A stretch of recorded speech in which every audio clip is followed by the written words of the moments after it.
이제 말하자면 주적 개념이 들어왔기 때문에 더 이제 북한의 동태라든가 이런 걸 살피고 안보적인 측면에서는 굉장히 다행스러운 일이다.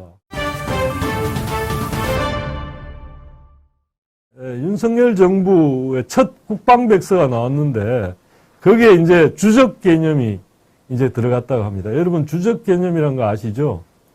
주적이란 게 사실 우리가 막연하게 적 그럴 게 아니라 우리를 침략해 올 수 있는 가능성이 높은 순서대로 적을 이렇게 규정을 해야 거기가 어떻게 동태가 지금 어떻게 되고 그걸 더 예의주시해서 대비를 할 거 아닙니까? 그래서 주적 개념은 사실은 매우 군사학 뭐 이런 거 하는 친구들한테는 매우 중요한 개념입니다. 그런데 거기서 북한이 우리의 주적이라는 걸 빼버렸죠, 지난 정부에.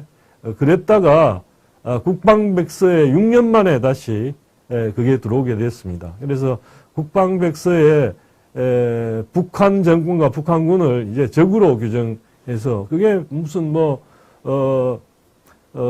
소위 말하는 우리끼리라든가 우리를 강조, 같은 민족이었다는 걸 강조하는 그런 관점에서 보면, 심지어 그런 말까지 했었죠. 그런 말도 있었죠. 그러니까 북한이 개발한 핵이 결국은 우리 거 아니냐, 이런 이야기도 있었지만, 그건 이제 현실을 모르는 북한이 6.25를 통해 우리는 남침을 해왔고, 또 실은 또 여러분 잘 아시다시피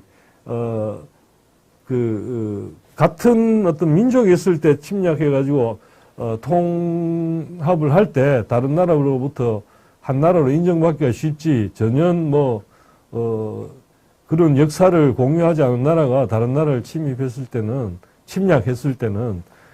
그걸 갖다 지배를 인정받기조차 쉽지가 않죠, 사실은. 아무튼 그래서 이게 제대로 그 안보나 국방 이걸 제대로 한다는 관점에서는, 그걸 잘 한다는 관점에서는 주적 개념이 필요하고 그걸 말하자면 정신무장이라 할까요? 우리가 누구를 상대해서 어떻게 해야 되냐, 이게 분명할 필요가 있는데 그동안에 이제 그게 빠져 있었던 거죠. 빠져 있었는데 이제 윤석열 정부 들어서 주적 개념이 들어오고 이렇게 됨에 따라서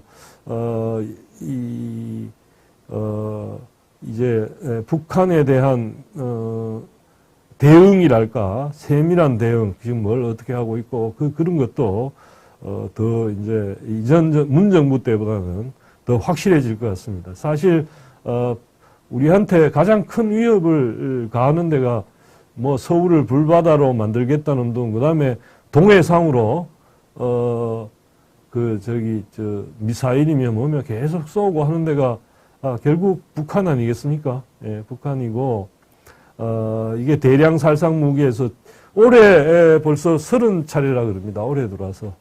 북한이, 미사일이나 ICBM 같은 거 발사한 게 30차례고, 그러니까, 지난 5일인가요? 거기에는 서해와 동해에 그 완충 지역, 그러니까 일종의 누구의 영토도 아닌이라고 보고 서로 거기는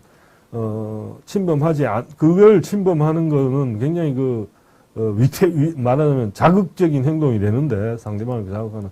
그럼에도 불구하고 거기다가 130여 발을 또 포를 쏘아가지고 9.19 남북 합의를 위반하고, 남북 군사 합의를 위반하고 이런데, 하여튼 이렇게 됐는데, 이제 지금부터는 이제 말하자면 주적 개념이 들어왔기 때문에 더 이제 제대로 이제 북한의 동태라든가 그 다음에 이제 그걸 살피고 더 하게 될 것 같습니다. 그래서 이거는 군사 안보적인 측면에서는 굉장히 다행스러운 일이다, 그런 생각이 듭니다.